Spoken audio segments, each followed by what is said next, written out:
Whoa. Hey, you're back. Back. Let me guess, you have a gun you want to sell. You're right. Rob's a gun guy. He comes in the shop a lot, and he always has some sort of interesting firearm to sell. All right, what do we got this time? What I've got is a Savage Navy, 36 caliber. Okay. Savage Navy. That is one ugly gun. No, that's not an ugly gun, Rick. That's a Navy gun, and it's pretty to me. This is because it has something to do with the damn Navy. That'll work. I came to the pawn shop today to try to sell my Savage Navy revolver from the Civil War. It's extremely unusual design. I keep coming back here because, hey, they keep buying my guns. What am I to do? Yeah, this is really cool. I've never actually seen one of these things in person. I've never even had one in the store. They started making these in like 1862, 1861, somewhere around there? They're making them right in the height of the war. As long as they could make it different, they could make it and sell it, and the government would buy it, because the government would buy any gun at this point. Well, like any entrepreneur, if there's money to be made, they found a way to make it. Yeah. That's the gun that resulted. So basically, cock it with your middle finger, and then fire it with your index finger. The thought was that was a good mechanism because you could fire them a little quicker. I really don't see the advantage. More of a pain in the ass than it's worth. I mean, it's heavy, it's awkward feeling, it just wants to tilt down. One of the goofiest designs. That's why I love it. These two fools don't know what they're talking about. Anything to do with the U.S. Navy is high class. So I'm assuming you want to sell this like the rest of them? That's what I'm looking to do, that's right. I don't know how important this screw is right here. There's just too many questions I have about this thing. Let me call someone in, let them look at it, and get an idea what I can pay for it. Okay? That's all right, you bet. All right, I'll be right back. You bet. I can understand him bringing in an expert. He doesn't know how much I know and how much of mine is just smoke, so he needs to bring someone in to make sure he knows what he's getting. Greg, how's it going, man? Greetings, pawn shop brokers. How are you today? Yeah, the guys call me down when they get an antique firearm that they want to know more about. They want me to evaluate its condition, a value estimation, that sort of thing. This is what I would call a proto-double action. It's one of the first double action revolvers, and the concept was that you could shoot a lot more quickly. In reality, not so much. The gun was very complex, so there was plenty of room for mechanical error and failure, not very popular. They sold about 11,000 out of the 20,000 made to the government. The rest went to the civilian market. Why? Because the gun sucked. So this is civilian. It's definitely not a government-issued weapon. The interesting follow-on, though, is that the civilians often transported them south, and they became used by the Confederacy as well. And for that reason, it's a neat collectible. The Savage Navy is an interesting firearm because it's a technology that, while it led to the double-action revolver, the idea did not work very well. It looks all there. I mean, there isn't any major damage to it besides the finish more or less being gone. There's a screw missing on the bottom. Yep, you're right. I know what your next question is.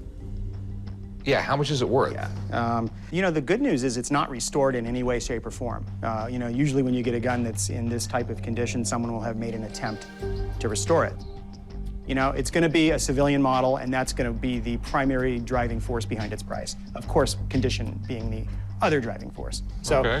I would say in its condition, as it sits, the gun's probably worth retail $1,800 to $2,000. Okay, thanks, man. Thank you. Take care.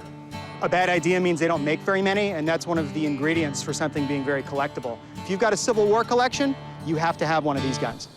$800, Rick. No, that's not going to happen. No, I'm thinking more like $1,250, though. I really am.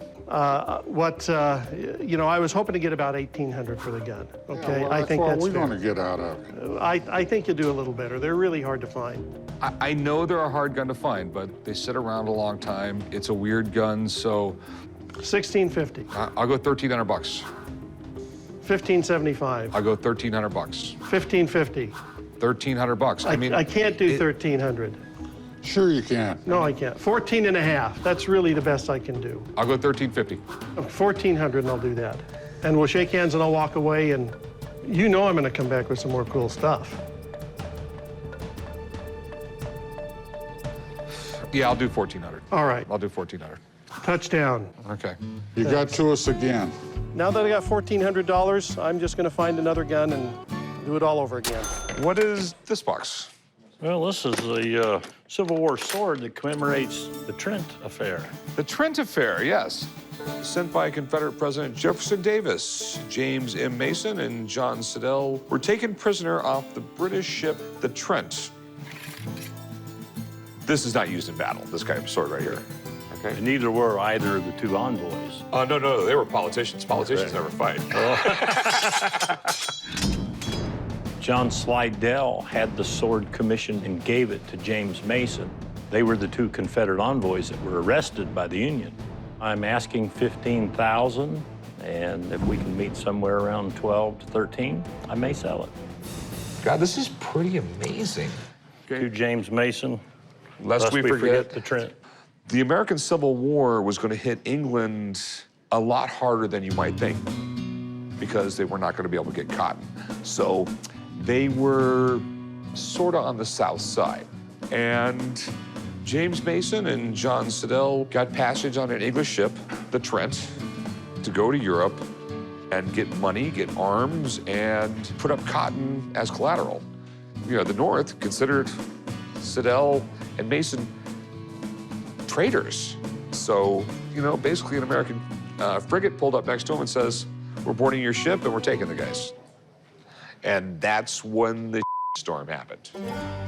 If an American ship boards an English ship in international waters, it's the same thing as invading their country. The Trent affair might not be as well known as major Civil War battles, but historically, we were this close to getting in a war with England while we were fighting against our own brothers here at home. Thankfully, cool heads prevailed because it could have been an absolute disaster. I mean, it looks in great shape. Your paperwork's great. The number you were looking for? I'm asking $15,000 for it. To me, it sounds high, okay? Because a nerd like me, and obviously a nerd like you, know exactly what the Trent is. 99% of the people in this world do not. And I'm thinking like $5,000. Oh, probably the least I could take for it would be $12,000. I can't do it. It's historically significant, but it doesn't have a general's name on the side of it that fought at the Battle of Gettysburg or something like that. Tell you what, I'll go $6,000. I'm not a penny more. You can meet me at 9, we've got a deal. No, I go 6.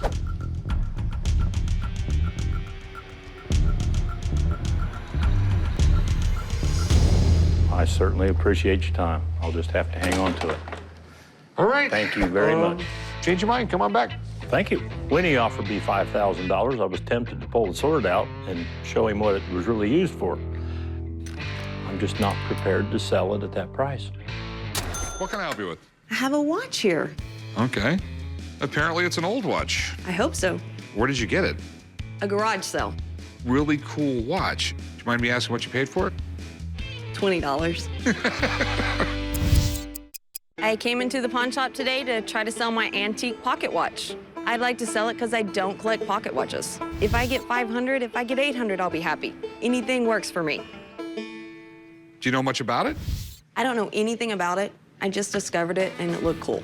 So. Well, I can tell you a little bit about it. That'd be great. It's a William Ellery. That's an American watch company that later became Waltham Watch Company. Abe Lincoln actually carried a Waltham watch. Wow.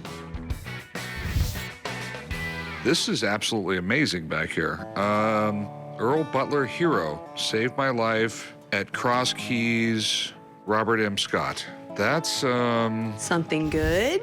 that is something good. I'm assuming that's the Civil War. The watch is probably 1870s, 1880s. Pretty easy to date them. First off, it's a key wind and a key set.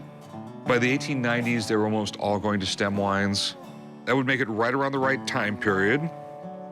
It has to be the Civil War. You just increase the cool factor by like 10 times, okay? Because this actually belonged to a Civil War veteran, Okay. okay? That was given to that person by another Civil War veteran Okay. who saved his life at Cross Keys, which I'm assuming was a battle. One of the greatest gifts you could give in the 19th century was a pocket watch. Imagine someone gave this to a friend who saved his life during the Civil War. I have never seen anything like it. Do you know if it runs? No. It's wanting to work. It's working. That's positive, right? Yes, I mean, the great thing about this watch is it's in amazing shape. It works great.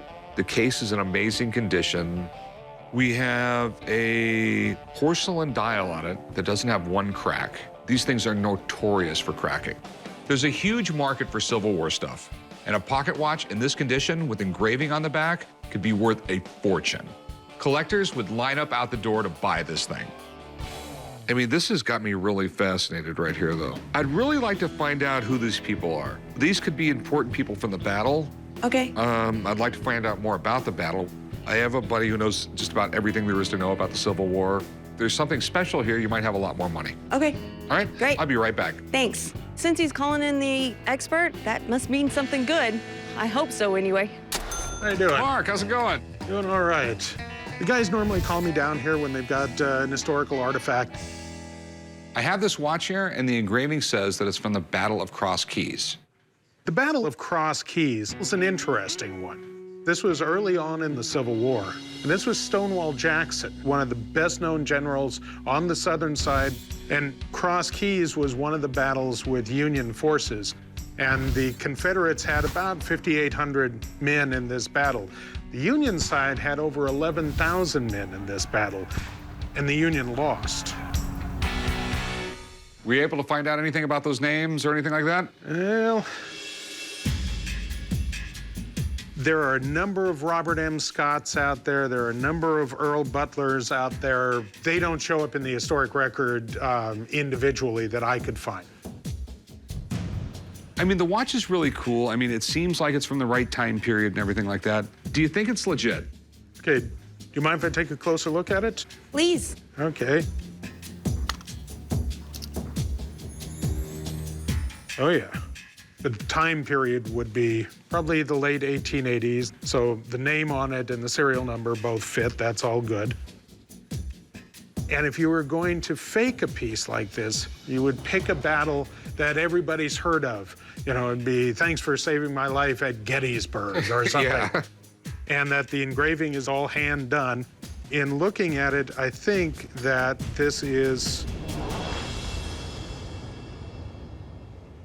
this appears to be correct to me.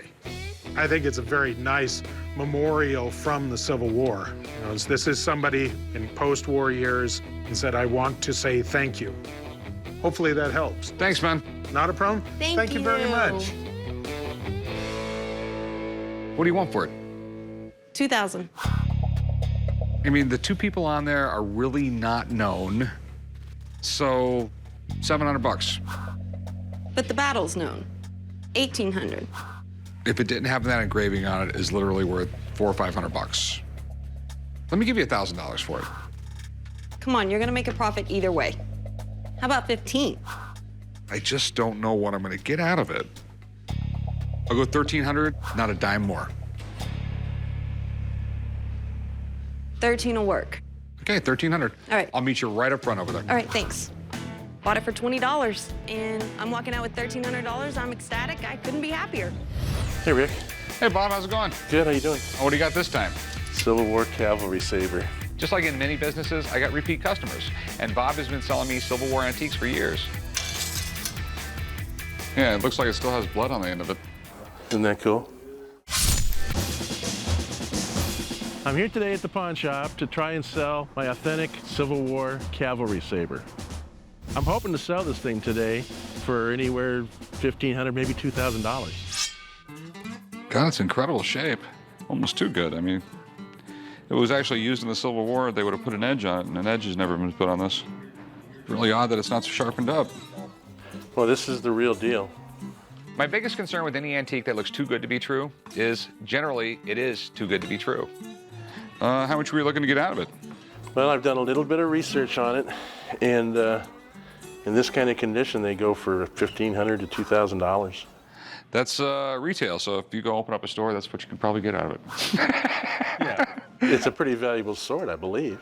Sometimes I feel like a broken record. I can't buy things for retail prices. If I bought and sold and everything for the same price, I'd be out of business. I'm definitely interested, but I'd really like to have it checked out by somebody. Okay, good. Okay, I got a buddy who deals in Civil War memorabilia. I'd like to have him come in and check it out. Fine. I know Rick's suspect because the condition's so good. I would welcome an expert to come and check it out. What I love about my job is I get to hold pieces of history that maybe only museums would have. You don't know who held it before. You know, maybe somebody famous, held this and used this to defend himself. These weapons are just cool. Any provenance, any paperwork? No, I got it from my granddad. Okay, so what concerns do you have, Rick? I just want to make sure it was real. I mean, it does look in pretty good shape for being this old. You just don't find swords like this, in this kind of condition. So I can understand your caution. I know it looks too good to be true, but there's an expert in there, and he'll confirm it. I feel pretty good. I'm a little nervous about it, but not a lot. The majority of the reproductions and fakes are coming out of India. If this were to be a reproduction, there's a couple of traits that you look for. The blades have, wavy, pound marks, and they're just horrible. They don't, put the attention to detail, especially in the markings. And there's a couple other little marks here that I want to see. And which, here they are. Here's an H stamped, so that's a great sign. What's the H stand for? It's a military inspector. And here also you see the US stamp for that it was definitely military issue. What about not having an edge on the sword? This is exactly how they were issued, with a blunt edge.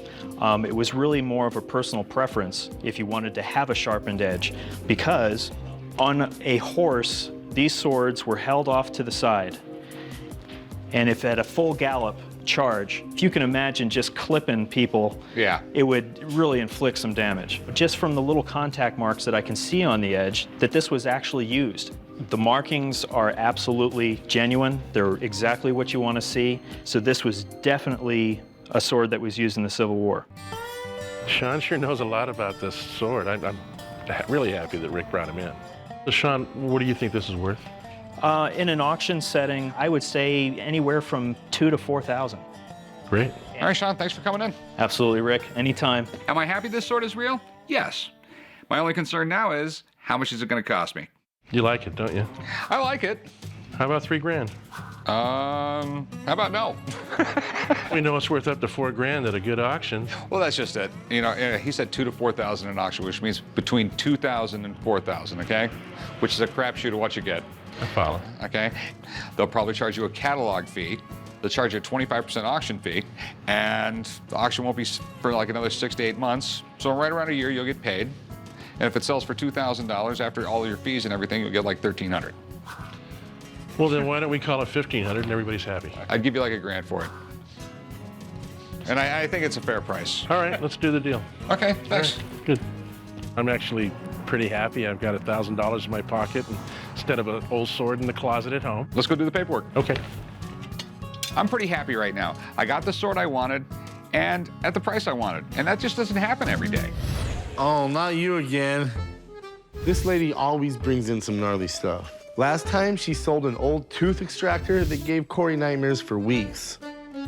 What is that? This is a Civil War era syringe used to treat the soldiers' syphilis and gonorrhea. Is that a urethra syringe? Yes, it was a syringe that went into the urethra. Gross. I love to come to the pawn shop because I love to get their input on my items. I would like to sell this because I'm kind of tired of looking at it. I've seen so much gonorrhea and chlamydia and STDs in my medical career that I don't think I need to come home and see the syringe anymore. So where did you get this thing? I received this from a collector. During the Civil War, STDs were rampant, and these were used commonly. Yeah, as much as like 30% of the troops got bit by the love bug. Prostitutes would set up their camp right next to the military camp. It was really bad. And doctors were trying to come up with various cures. I know that. They would put like boric acid in that thing. Mm-hmm. The caustic nature of it was supposed to hopefully kill everything in its path. Yeah, I cannot imagine having to go through that. So can I look at it? Sure, I wouldn't touch that end, though. I'm not going to touch the business end, no. I mean, it looks like it's from the Civil War. You can tell it's factory made, but it's still that really crude, early rubber technology. And it would do the job, basically. I mean, you just insert it and push. Is that a cover or is that the actual needle? Well, it wasn't a needle because this wasn't injected. This went into the tip of your thing. During the Civil War, the treatments for venereal disease were downright medieval compared to what they do today. But hey, they had to try something. An army is not effective when all the men are sick. How much do you want for it? I probably would like to sell it for about 300. All right. I mean, think about where this has been. Yeah. I know there's people who collect them. It's creepy. You know, it's a tough sell. It's a weird sell. You know, how about 160 bucks? You know, I agree with you. It is creepy. And I want it out of my house. I think 160 is fine. Okay, we got a deal. Okay. All right, you want to write her up, chum? Yeah, grab that thing and let's meet over there. I'm glad that we sold the item for $160. That's cool, because I can't wait to buy something that wasn't put into someone's urethra. Hey, what can I help you with? Well, got this uniform jacket in with some costumes. We do some high school productions, and we get donations in periodically. And with that came this Civil War jacket. I mean, if it's real, it'll be really cool. I mean, it's from Civil War. Coming down to the pawn shop today to have them look at a Civil War jacket that I have. The reason I want to sell it today is that I'm hoping to get some money that we can put back into the wardrobe shop. If I could get at least $500 out of it, if it is authentic, I think that would be a great find for us. Well, it's definitely cool. Should you know anything about it? Actually, I don't. It was just in a bag of clothes that we got in, so I have no idea where it came from or any of the history on it. You know, quite frankly, it doesn't shock me that someone would just throw this in a bag and donate it. You wouldn't believe the amount of stuff I buy off people that they just find in attics. Sure, yeah. Yeah, the Civil War was mud, it was sweat, it was horses. It's not nearly as romantic as they make it out in the movies. You know, just rough, terrible existence as far as I'm concerned. Life was horrible for a soldier during the Civil War, and their uniforms didn't make things much better. Just imagine what it would be like wearing this heavy wool jacket in the summer in the South. Hundreds actually died of sunstroke. It looks really old. This looks like a Civil War cavalry jacket. Yeah. But I don't know. You know, my big concern about it is it just looks too good to be true. There's not one moth hole in it, and I mean, there's really no scuffs. If this uniform is real, it could be worth some serious money. But this thing is in amazing shape for its age. I know there's a lot of people who make these for reenactments, so I have to be careful. What do you want to do with it? Well, if we can get money for it, I mean, that's money to put toward the school for other things. Okay. I really like it. Civil War stuff is cool, and Okay. it sells. Sure. I'm gonna call my buddy, and if there's any guy in the world who will know about this, it'll be Mark. Well, great. If it's all real, we'll figure something out. That'd be great. Appreciate it. Thanks. Thank you. I'm excited that they're bringing in an expert today, because if he can tell us that it's the real deal, then it's a win-win for everyone.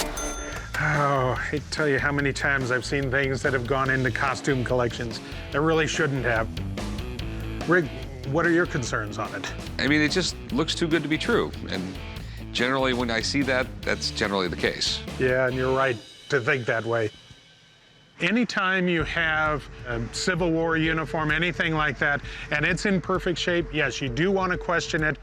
There are a lot of reproductions, there are a lot of costumes that have been made. In order to tell whether this is real, what I'm looking for is, you know, what kind of materials they are, how they're put together. These are inspector's marks. That means that it was inspected as it came into the military. That's what should have happened. Now that's a little interesting. You normally have loops here that the belt would have gone through. That doesn't necessarily mean that it's not original to the time period. The reality was, in the Civil War, we were outfitting a huge army from almost nothing. So we were buying from anybody who could sew these things up. And Civil War uniforms are somewhat notorious for having variances from what the ordinance said. When you wore this, you wore it with metal shoulder boards. And this doesn't show any sign of ever having shoulder boards on it. Even for the fact it doesn't have the loops, doesn't appear to have ever had shoulder boards,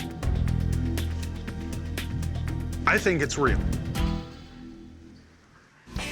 I think what you have is a Civil War Model 1854 uniform jacket. My guess is this was worn by somebody behind the lines because it is in wonderful shape, or that it came out of surplus. Thank you Thanks, for bringing Mark. it in. Appreciate it. I think this is a spectacular Civil War uniform. You don't see these anymore. So, yes, I rather hope Rick can get this one. Okay, so what are you looking to get out of it? We talking $1,000 or we? I really believe in an auction I can get $1,500, $2,000 out of this thing. Wow, that's impressive. But there's a lot of fees with an auction. Well, sure. And I have to make a little bit for my time, effort, and risk. $750?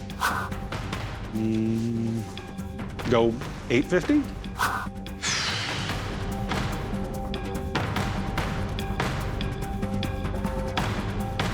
I'll tell you what. I'll go $850.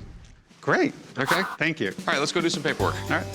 I'm really excited to learn that this is real because it's great for the school, but it's going to change my whole look at things when things come in. I ended up settling today for $850, so it was a great day. Hey, what's up, man? Hey, how's it going? What do we got? I got a Confederate Civil War ribbon that I like to sell. Stonewall Jackson, wasn't he a long jumper? I don't know about that. He might have jumped some bullets. I came to the pawn shop today to try to sell my Civil War ribbon. This ribbon has been passed down in the family. It's from my great-great-grandfather. I would like to get $500 for the ribbon, but I'm open to any kind of negotiation. So where'd you get this, man? This has been in my family for a long time. They gave this to my great-great-grandfather for all his battles that he was in the Civil War. This was a letter my great-great-grandfather hand wrote. One of my great-aunts typed it exactly the way he wrote it. I participated in all the battles from Chickamauga to the surrender.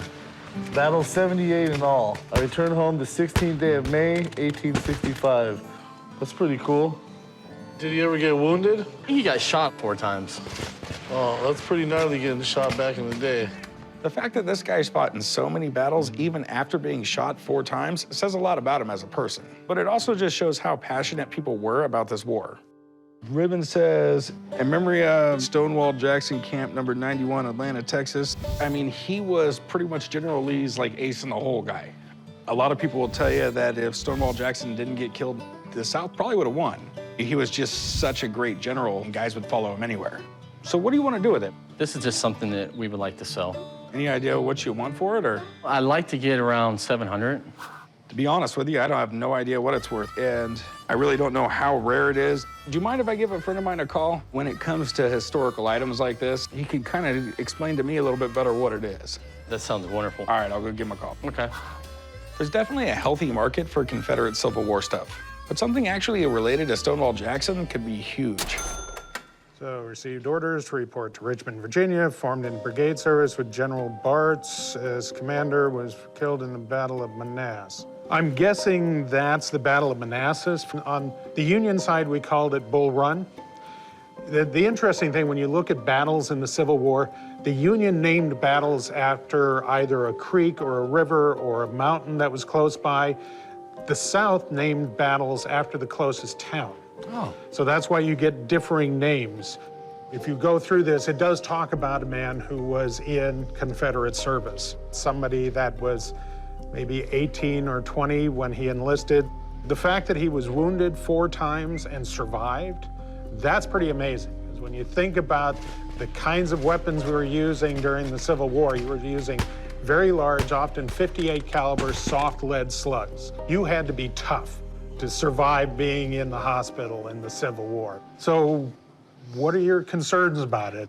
What is it, first of all, and is there many of them out there? This is a membership badge from the United Confederate Veterans. Okay. The United Confederate Veterans was basically a veterans organization. When you joined, you got a membership badge. The other side, though, was the memoriam side. You were dealing with an older group of men, but they were dying off. And you would go to the funerals, so that's why you had the black side on it. But it has nothing to do with Stonewall Jackson. That was just the name they chose for their particular chapter. Because it's Confederate, there is a collector's market for it, but In this case, it's not in very good shape. It's missing some parts. It would have had a hanger here with a celluloid disc right here. It might have had an image of Stonewall Jackson. You don't find a lot of United Confederate Veterans material, so there's obviously a collector's market. Well, Mark, that's everything I needed to know. All righty, not a problem, chum. So give me an idea of what you want for it again. $700. All right. It's pretty much a VFW membership pass. The Confederate memorabilia is hard to find these days. I think it's pretty unique, to be honest with you. It's gonna be really, really unique to you because it's your great-great-grandfather. Right. To me, as a guy that's gonna buy it and then try to make a profit on it, it's just not here. Could you maybe do 150? I'll do $100 if it helps you out. $100?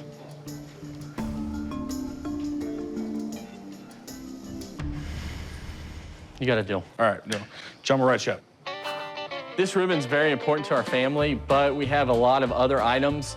The $100 is gonna do me really good instead of this ribbon just sitting in a corner of the house. What do we got here? What I've got is a 1861 Confederate coin that was from the shipwreck SS Republic. Oh, I do love coins. The SS Republic. Yeah, I know all about these.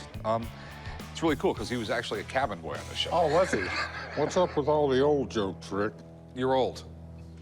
Not that old. Well, my Confederate half-dollar was part of the shipwreck that they found in 2003. I'm a coin collector, and I've had it for a number of years. My interest is getting as much money as I can, but I like to have at least $800. Really interesting coin. These got a great history. Basically what happened was back in the day, there was a mint in New Orleans. The U.S. government's minting coins down there, and all of a sudden a war breaks out. The rebels take over the mint and proceeded to continue making coins. England didn't want to sell the South guns. They didn't want to take paper money. They didn't want to take bonds. They didn't want to take anything like that. They wanted hard money, gold or silver, because they thought the South might lose.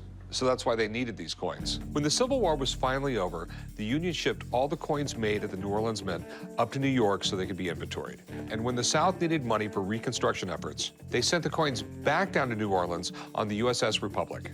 When the USS Republic was built, it was a revolutionary design.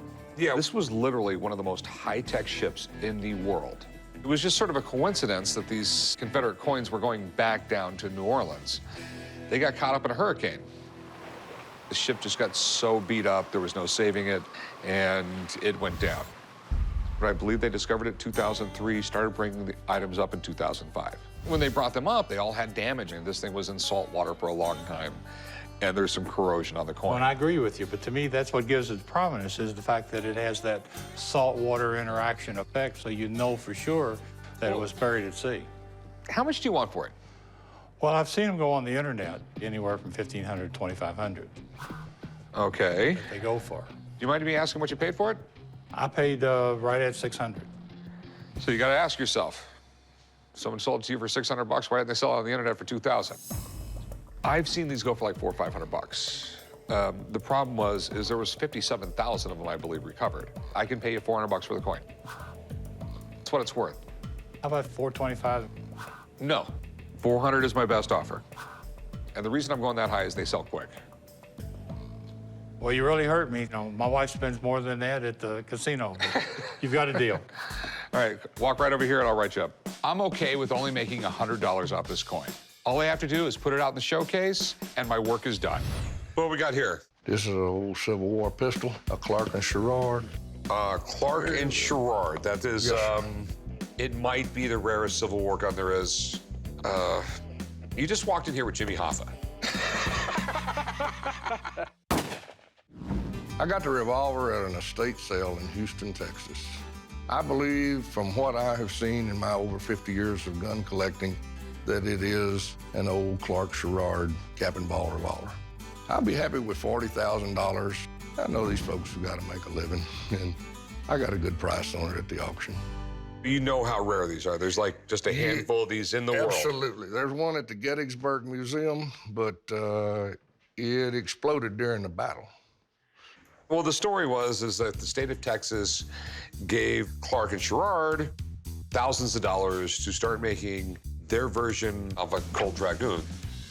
And they were having lots and lots of troubles with the guns. They didn't get delivered, and the whole operation more or less fell apart and folded, and then one of the partners went in and took some of the parts, put them back together, and sold off a few of the guns. And for every Clark and Sherrard real gun, there's like 1,000 fakes. Okay, and makes sense. I don't know if there's a bad fake where the casting came out terrible right here. Was there any paperwork or anything with this? No, sir, but the fact that this one has no rifling leads me to believe that it was one of the ones that was put together from those parts like you're talking about. If this thing is real, it's one of the coolest things that's ever walked in here. I'm like in awe of this thing right now, but just, they're so rare I have my doubts. You understand why? It's just, you basically just walked in here with the Holy Grail. So, how much you want for this thing?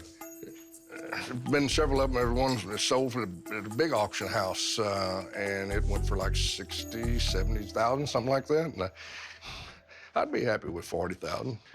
You've literally walked in here and told me, you know, when you go to France to the Louvre and you see the Mona Lisa, well, that one's fake. I got the real one right here. I got the real one. So I'm gonna go make a phone call, get someone down here.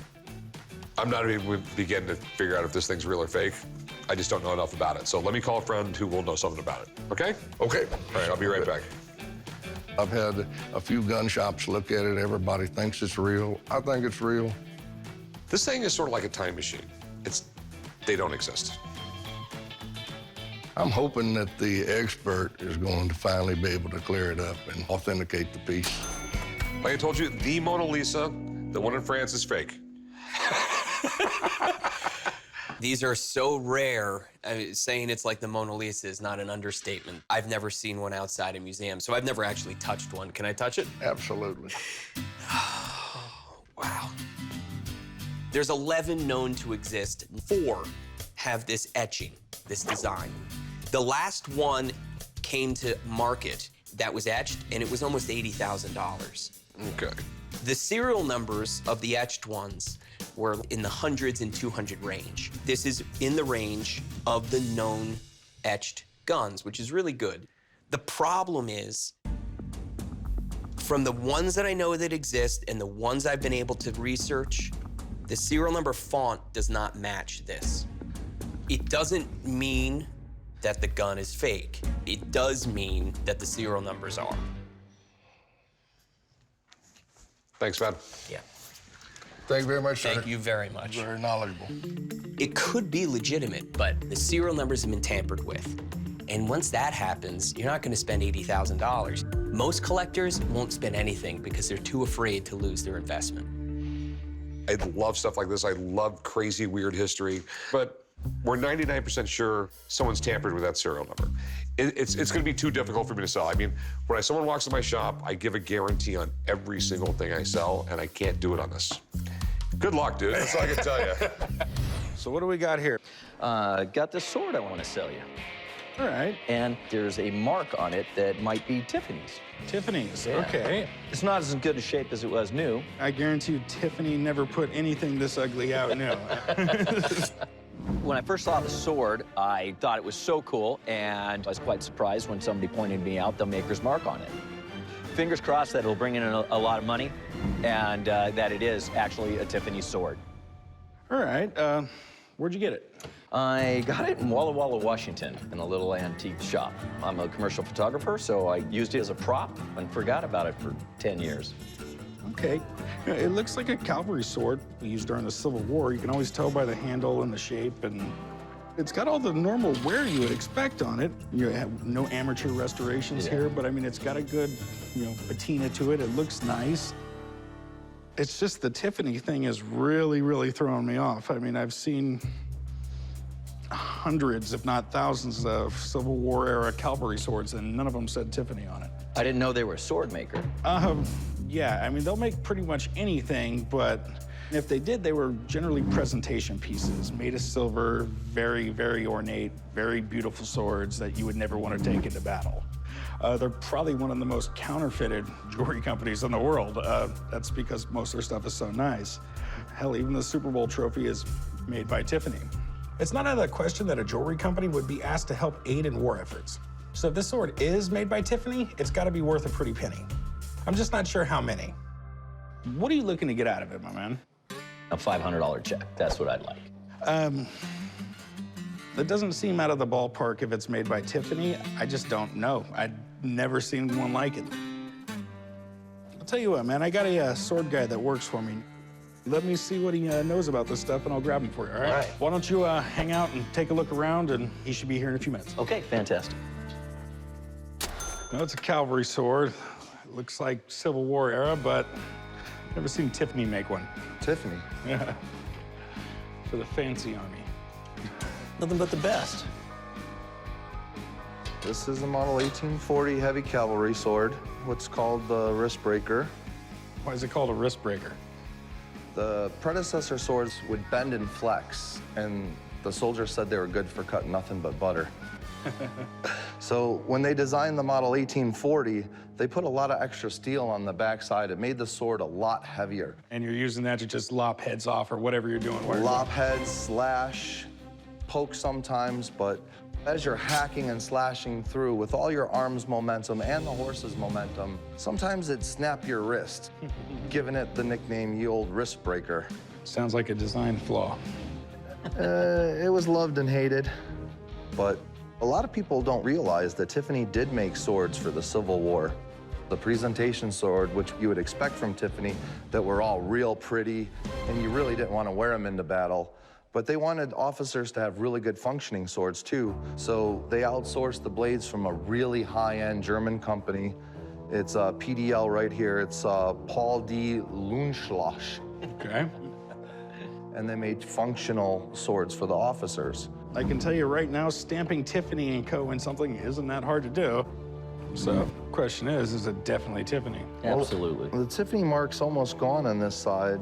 Anything Tiffany is usually reproduced and faked out there. So when you go over a piece of Tiffany, you have to do a lot of detailed inspection to make sure that it is Tiffany and not a reproduction. You know, Tiffany's a little more sought after than your standard U.S. swords. One of the things Tiffany did, instead of using a brass guard, they would use an iron guard. And yep, that's definitely iron and not brass.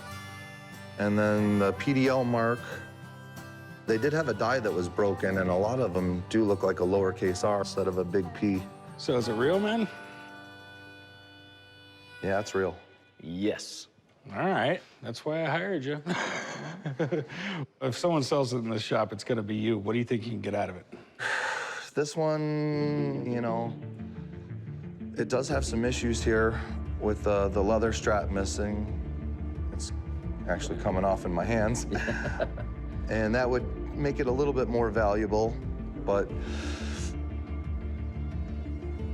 $1,500. Excellent. Very good. All right, man. Well, get back to work. Yes, sir. Thanks. The wrist breaker sword's something every Civil War collector wants. But to have one made by Tiffany, that's like the highlight of anyone's collection, is to show off their Tiffany sword. All right, so you said you wanted $500 for it. Yep. But you brought the expert in. Yeah, that doesn't always work out that well for me, does it? Now you've just educated me. Let's go 8. You know, man, I really don't have to have it. You know, it's... You don't have one. It's a Tiffany's. You know, I am gonna have to get it rewrapped. It's gonna have to be cleaned up a little bit. We'll do $650. $675, you got a deal. All right, $675, man. Cool. You got it. Why don't you go ahead and find Rocco back there. He'll write you up. Great. Thank you. $675. Now I have some money to go spend something for the girlfriend at Tiffany's. Well, I've got something for you here. 2 Civil War diaries from my great-great-grandfather. Okay. He was in every major battle of the Civil War. He was at Gettysburg, he was at Chancellorsville. He was at Sherman's March to Sea, Burning of Atlanta. Hiram Otis Warren is his name. He was a captain in the Union Army, 123rd New York Infantry. So were you ever in the military? Nope. Me neither, they wouldn't take me. I came to the pawn shop today to sell my great-great-grandfather's diaries from the Civil War. I'm not really that sentimental of a person. I'd rather have the money at this point. I'm trying to get $20,000. The least amount I could take would be $3,000. So these are from 1864 and 1865. Have you ever read them? I've tried to. They're really hard to read because it's all in script. You really have to be used to reading writing from this time period because it's not really like we write today. He mentioned being in Marietta in 1865 when he mentions Lincoln dying. I mean, this is the one thing you'd carry around because you really had to figure out ways to entertain yourself at night. You could read a book, you could write a little bit, maybe there was a little campfire with someone playing a fiddle or something like that, but that was about it. U.S. military now spends millions of dollars a year to entertain the troops. It's considered essential to keep up morale. Back during the Civil War, the soldiers basically had to entertain themselves. I bet a diary was a good distraction. This one's neat. It's got just a little teeny bit of an almanac on the front of it. We got the moon phases for November, December. We have rates of postage, a table of stamp duties. Back then they had a stamp tax on a lot of different items, and to prove that the taxes was paid, you had to buy a stamp from the government and affix it to whatever was taxed. I mean, this one's in great shape right here. I mean, considering how old it is. This one... Seen better days. Civil War stuff is super collectible. People actually started souvenir collecting during the war itself, and there's been a high demand for Civil War collectibles ever since. If this diary is tied to someone important, it could be really valuable. What do you want to do with them? I want to sell them because they've been handed down to the mail, since this guy, and I'm the last one. I'm an only child, I don't have any kids, and I could probably use the money for some better things like get my car fixed. Do you mind if I have someone come down and take a look at these things? Sure. I'd like to find out more about it myself, actually. Let me see if my one buddy knows about this captain, if he finds something extraordinary about him. If there is, I can make an offer. But they are one of a kind. Well, yeah, if I wrote a diary, it'd be one of a kind. You wrote a diary, it'd be one of a kind. Doesn't necessarily mean it's worth money. Okay? I'll be right back. Let me go make that phone call. Okay. I've looked at the diaries a little bit to see what was in there, but I really don't know the historical significance, and I'm hoping to find that out today, too. Mark, how's it going? Doing all right. So what you got? I have 2 diaries from the Civil War. Okay. What was your great-great-grandfather's name? Hiram Otis Warren. I just want to know if there's anything special about him or maybe anything cool about the diaries. The guys normally call me down here when they have something unusual or some historical artifact that they just like a little bit more information on. Do you know what unit he was with? The 123rd New York Infantry. That's an interesting unit. They were at Chancellorsville, they were at Gettysburg, they were at Appomattox. They didn't lose very many men over the course of their enlistment. Do you mind if I take a closer look at them? No. Help yourself. I always enjoy looking at Civil War items, especially when somebody has a diary from that period. I have to take a look at it to see whether there's anything spectacular in the diary. I have a rubber coat. Yeah, it's interesting because some of the comments in here are just sort of day-to-day life kinds of comments. When you think of the Civil War, we tend to think of the battles, yet most of the time that you spent was downtime. And so a lot of guys carried diaries. So is there anything that makes him extraordinary? No. It's wonderful. It's a diary from that time period. So this captain is nobody special? I didn't find anything that he stood out, he didn't save Grant's life or something like that. Thanks, Mark. I really appreciate it. Not a problem. Thank you. Even though they are from the Civil War, they're not necessarily that rare. There were a lot of these diaries kept by different men. How much were you looking to get out of them? With their historical documents, I was thinking $20,000. Oh, no. For something to be worth like $20,000, we're talking the sidearms off a major general. Okay. I'm thinking I would probably get $200 or $300 a piece out of them. I'm thinking like $100 a piece. Well, that's not nearly enough. I mean, unless it is a major historical figure or something like that, the buyer is not going to be there for $20,000 ever. Like $3,000, that's what I would need to part with them. It's just not there. Right. I mean, I would literally go like $100 a piece. Yeah, if it were just a couple $100, I'd rather give them to a museum. A lot of museums would really appreciate them too. No, I think that's what I'll probably do then. Okay, well, thanks for coming in, man. All right, thanks. The Diaries are almost 150 years old. I thought his offer was really, really low. It wasn't for me. I got an atlas from the Civil War period I'd like for you to look at and see. You do? Wow. Go grab me my book pillow. This thing? Yes, that thing. What's it for? It's for looking at books. Well, I come down to the pawn shop today to try to sell my Civil War period atlas. Bought it from a guy that sits up at the flea market. I think it's worth $1,000. If I can't get $1,000 out of it, I'll take it back home, put it up, and keep it. Do you know much about this? No, I know it's marked in the front, 1862. All right. And Nevada didn't become a state till 1864 on Halloween. Really? Sort of appropriate for Nevada. It'd be interesting to see what the map looks like of the state. It's flat on the bottom. Well, remember, at this point in history, we were still a territory. We weren't a state. Las Vegas would be right around in here. And there we are, Vegas. It doesn't say Las Vegas, it says Vegas. The reason people would stop in Vegas on the trails going to California, there was a stream here that ran year-long. Come and water your horses, water up and everything like that. It wasn't until 1905 when they built a railroad station that people started moving here. But the population really boomed in the 1930s with Hoover Dam and the legalization of gambling. So when this map was made, Vegas was pretty much a one-horse town. Is this just the United States, or is there... No, it's the world. Okay. We have Prussia, Norway, Sweden. These were taken off engraved plates, the colorizing and everything like that. I imagine this was expensive back in the day. What it's worth today, I don't know. Atlases can be worth a lot of money. There was one from the 15th century that sold for over $4 million. And how much you want for it? I'd like $1,000 for it. Okay. I mean, the way I look at it, this could be $10,000. This could be nothing. That's a big difference. The cool thing is, though, we have these engravings. This is really high-quality paper. I see a degree of quality you just don't normally see. Do you mind if I have someone take a look at it? Not at all. I'll be right back. Thanks. I'm looking forward to having somebody come in and check it out, because I actually do not have a clue what it's worth myself. Hey, how's it going? Hi, Rick. Nice to see you, chum. Hey. How you doing? All right, let me take a look. See, I'm using the book cradle. I'm so proud of you. You're taking care of books for me. All right, Johnson's New Illustrated Steel Plate Family Atlas.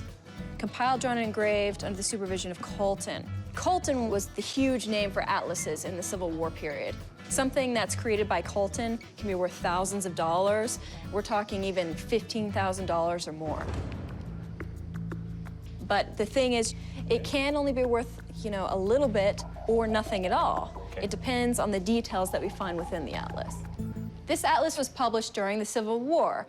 What I'm looking for is any sort of illustration that shows that the Civil War was happening, because that's what a collector is going to want. We've got the United States, all pink, and note that there's no division between the Confederate States and the Union. These publishers were based in New York, so they were definitely pro-Union, and they weren't interested in acknowledging the fact that the Confederate States existed. This is what I love, look, Arizona with 2 R's. All right? So, in the 1860s, this area right here was the New Mexico Territory, and that was part of the Union. There was a battle during the Civil War that happened all the way out here in the West, called the First Battle of Mesilla. And the Confederate forces won, and they took over this entire swath right here and renamed it the Confederate Territory of Arizona. Okay. So we actually do have evidence of the war happening here. And the cool thing about this in particular is this Confederate territory lasted less than a year. You're not going to see it in many atlases at all because it existed for 9 months, maybe? So we actually have weird Confederate territory right here. Exactly. Another thing that I'm noticing as I look at this, these aren't engravings. One of the key things you always see with an engraved plate is a plate mark, a line that kind of borders everything, because when you're creating an engraving, you have to press really, really hard to get the paper to soak up the ink, because the ink is actually in those divots that you've made, right? Yes. And here, there's no evidence of any plate marks. It is beautiful, smooth lithograph. It says still engraved on the title page. You can't trust a title page. So that's going to affect the value pretty dramatically. Okay. All right, so do you think it's worth anything? I place the value for this book at around $2,000, $2,500. Wow. It's no Colton, but we'll take it. Okay.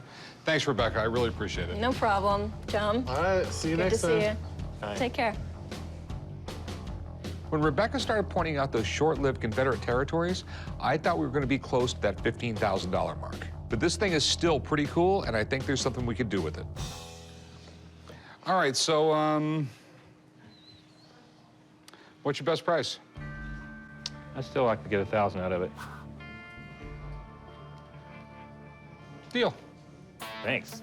Okay. Appreciate Right it. about, chum. I'll meet you over here at the counter. All right. I was excited when she told me the price. I got $1,000. I feel great, and I think I'm gonna go buy something else and add to my collection. Hey, how you doing? Good, how are you? I have some Civil War Navy buttons that I want to sell. Cool. Did you tear apart a jacket or something, or? It's a good possibility, you know, somebody in the Civil War, they were actually fighting in a battle and had those buttons on their uniform. I never had any piece of American history before, so it was kind of neat coming across that. It's not something you find every day. I'm hoping to get $1,300 for them. I really don't have any use for them, and I could definitely use the money more than the buttons. So you got any of the backstory on them, or? I found them in a house that I purchased, and I found out that the previous owner's grandfather was enlisted in the Navy during the Civil War. Okay, he was Union, right? Yes, he was. The Navy was kind of like the unsung heroes of the Civil War. The North just brought the ships down, blockaded all the ports. It crippled the South. I mean, they couldn't buy anything. I mean, they couldn't get bullets for their guns. Everything was rationed. I had no idea.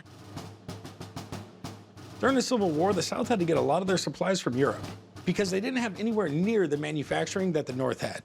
So a major part of the North strategy was to block Southern ports so they couldn't get their shipments. Kind of hard to fight a war without guns and ammo. It's got the eagle, it's holding the anchor. Obviously, it's Navy. So what exactly are you looking for? I just want to make sure they don't say made in China or something on them. But they're made by different people, so that kind of makes me wonder if they're all from the same period. You have any idea of what you might want to get out of them? I'm hoping $1,300. $1,300. Kind of in a predicament here. I know the Navy, they kept some of their uniforms for almost 100 years. Oh, wow. So you might have something really cool here that could be worth a bunch of money or nothing at all. Well, hopefully it's worth a bunch of money. I need to get somebody down here and kind of tell me exactly what these buttons are and how long they've been around. So who are you going to call in to look at these buttons? He's the administrator of the Clark County Museum system. Probably the smartest guy in the world. All right, sounds good. All right, I'll be right back. Okay, sounds good. Oh, interesting. So the Navy played a big role in the Civil War, right? Oh, yeah. If we hadn't had the Union Navy, we wouldn't have been able to blockade all the ports in the South. That made a huge difference. It intercepted a lot of the firearms that the South was trying to bring in. So it was an effective force. Most people, when they think of military in the Civil War, they think about the Army. They tend to forget the Navy, and yet the Union Navy had a huge part in helping to defeat the South by blockading the ports, by coming up the Mississippi River and attacking from the river. Is there any way to actually tell for sure they're Civil War? I mean, they do look like they're made by different people. Yep, and that would make sense. From 1850 to 1941, we didn't change the design on these buttons. Every time they needed another batch of them, different button companies would bid on them. So what we have to look at in order to tell whether they're Civil War is who made them and how they marked them. Oh, that's nice. That one was actually made in London. Now that's a different one. Interesting. And some of these are not easy.